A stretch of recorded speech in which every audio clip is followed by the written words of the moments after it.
کعبے کا طواف میں کروں فرما کرم کل اولیاء کے واسطے میں کروں فرما کرم کل انبیاء کے واسطے مکے آ کر جھوم کر اللہ کعبے کا طواف میں کروں فرما کرم کل انبیاء کے واسطے اصطلاح میں سنگ اسود کی سعادت دے مجھے اصطلاح میں سنگ اسود کی سعادت دے مجھے حضرت مولا علی مشکل کشا کے واسطے حضرت مولا علی مشکل کشا کے واسطے میں نپٹ کر منتظم سے خوب رو رو کر دعا میں نپٹ کر منتظم سے خوب رو رو کر دعا تجھ سے مانگو یا خدا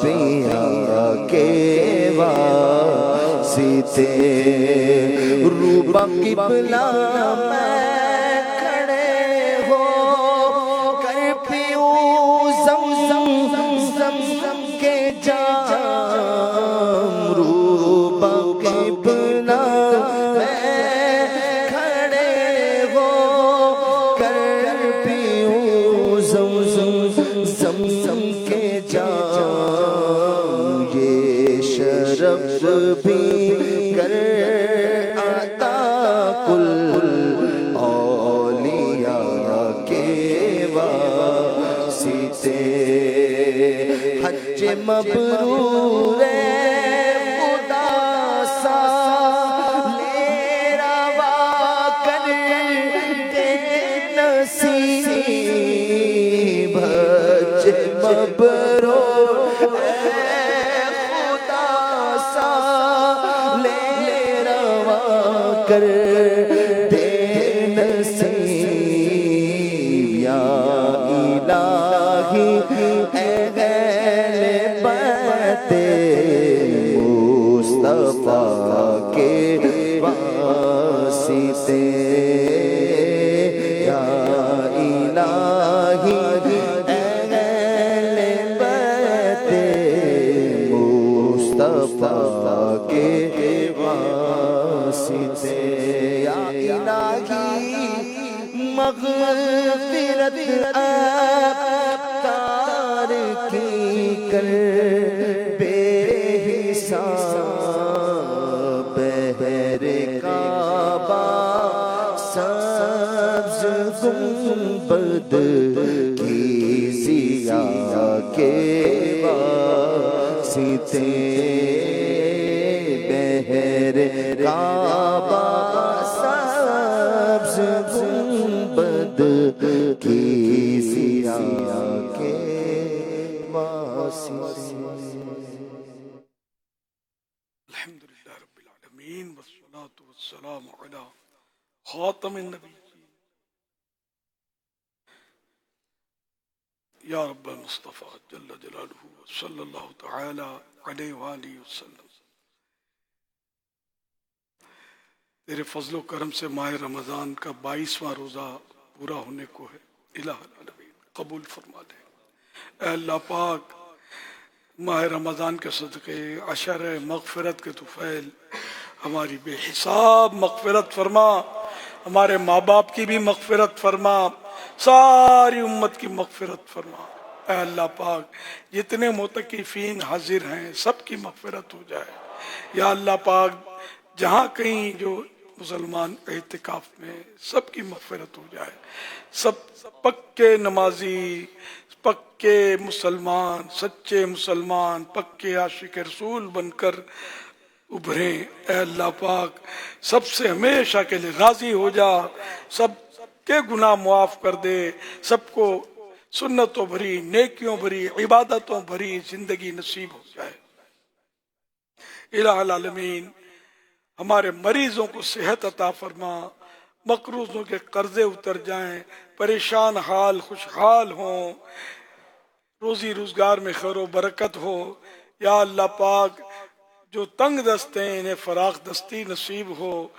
مولا کریم، بے اولادوں کو نیک اولاد بعافیت بغیر آپریشن کے عنایت ہو۔ الہ العالمین، جن کی اولاد نافرمان ہے فرما بردار ہو جائے۔ یا اللہ پاک، ہم سے ہمیشہ ہمیشہ ہمیشہ کے لیے راضی ہو جا۔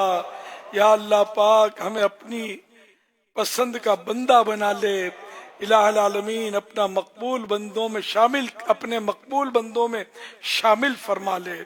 الہ العالمین، ہم گناہوں کے قریب بھی نہ جائیں ایسا بنا دے، ہمارے اعمال نامے کی سیاہی مٹا دے۔ اے اللہ پاک، جن کے پیچھے دشمن لگے ہیں ان کی حفاظت فرما، دشمنوں کو ہدایت دے۔ اے اللہ پاک، عالم اسلام پر فضل و کرم فرما، ہمارے وطن عزیز کی حفاظت فرما۔ الہ العالمین، مظلوم قیدیوں کو رہائی نصیب فرما۔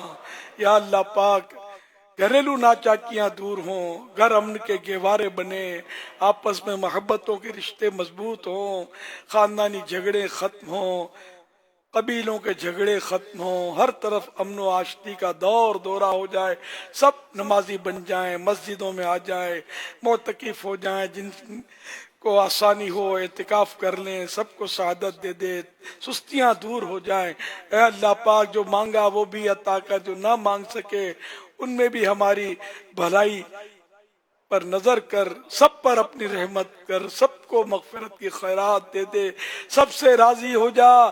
تو بخش بے حساب کے ہیں بے شمار جرم، دیتا ہوں واسطہ تجھے شاہ حجاز کا۔ میرے جرم و قصور پر تو نہ جا، میرے جرم و قصور پر تو نہ جا،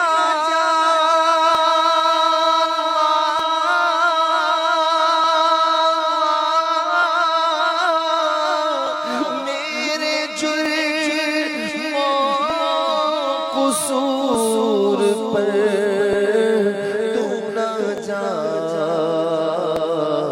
اپنی رحمت کر نظر یا رب، اپنی رحمت کر نظر یا رب، عذاب نار سے آزادیوں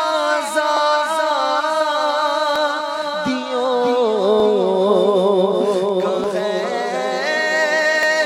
اشارہ،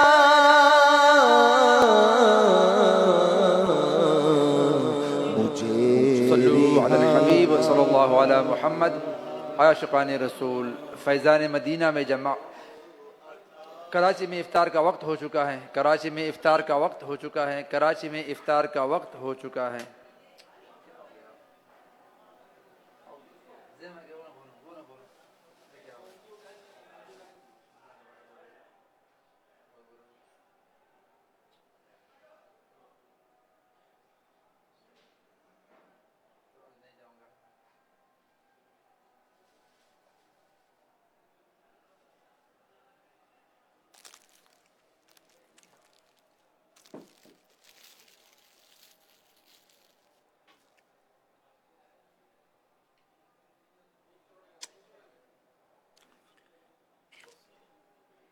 الحمدللہ رب العالمین والصلاة والسلام علی خاتم النبیین اللہم لک توکلت علی رزقک افطرت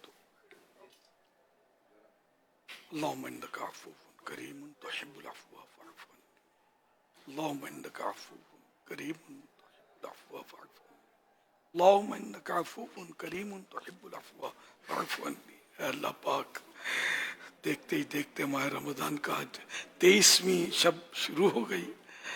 اے اللہ پاک، اب ماہ رمضان اختتام کی طرف بڑھتا چلا جا رہا ہے۔ یا اللہ پاک، کہیں ہم مغفرت سے محروم نہ رہ جائیں۔ اے اللہ پاک، یہ ماہ رمضان ہماری مغفرت کروائے بغیر کہیں ہم سے رخصت نہ ہو۔ یا اللہ پاک، ہماری مغفرت کر دے، ہمیں معافیاں دے دے، گناہ سے بچا لے، جہنم کی آگ سے بچا لے، جہنم کے عذاب سے بچا لے۔ اللہم اجرنی من النار، اللہم اجرنی من النار، اللہم اجرنی من النار۔ الہ العالمین، ہمیں نیک بنا دے، ہمیں اچھا بنا دے، صاف ستھرا بنا دے۔ اے اللہ پاک، عاشق رسول بنا دے، حج کی سعادت دے دے، مدینے کی حاضری کا شرف دے دے۔ اے اللہ پاک، ہمارے مریضوں کو صحت دے دے، تنگ دستوں کی تنگ دستیاں دور ہو جائیں، بے روزگاروں کو حلال و آسان روزی ملے۔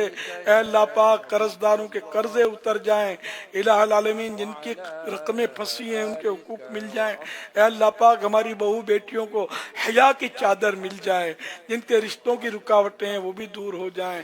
الہ العالمین، سب پر اپنا فضل و کرم فرما، رحم فرما، کرم فرما، ساری امت کی مغفرت فرما۔ اللہم آمین بجاہ خاتم النبیین صلی اللہ تعالی علیہ وآلہ وسلم۔ تو بے حساب بخش کے ہیں بے شمار جرم، دیتا ہوں واسطہ تجھے شاہ حجاز کا۔ اللہ اکبر، اللہ اکبر، اللہ اکبر، اللہ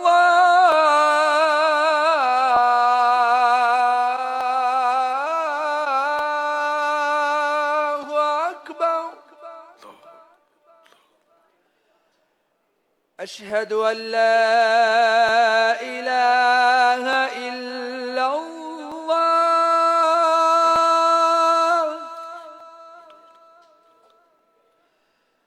اشہد ان لا الہ الا اللہ،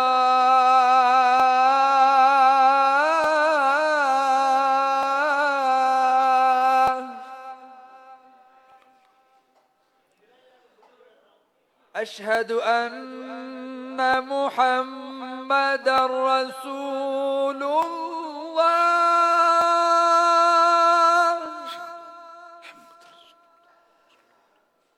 اشہد ان محمد رسول اللہ،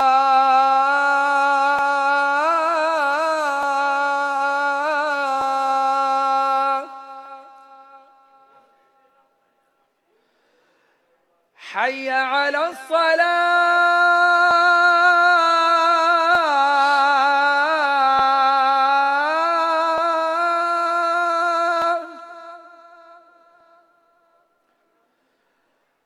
حي على الصلاة،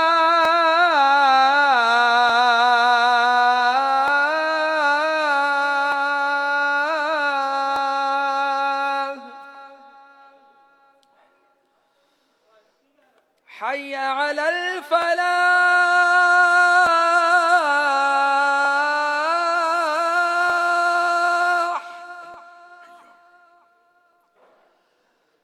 حي على الفلاح،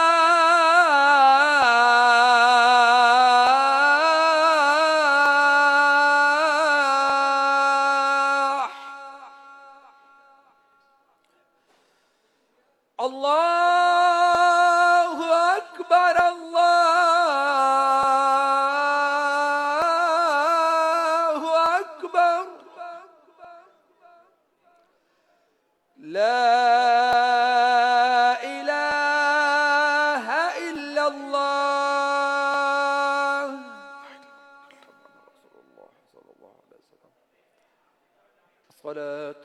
والسلام عليك يا رسول الله وعلى آلك وأصحابك يا حبيب الله. اللهم رب هذه الدعوة التامة والصلاة القائمة آت سيدنا محمدا الوسيلة والفضيلة والدرجة الرفيعة وابعثه مقاما محمودا الذي وعدته وارزقنا شفاعته يوم القيامة إنك لا تخلف الميعاد. الصلاة والسلام عليك يا نبي الله وعلى آلك وأصحابك يا نور الله.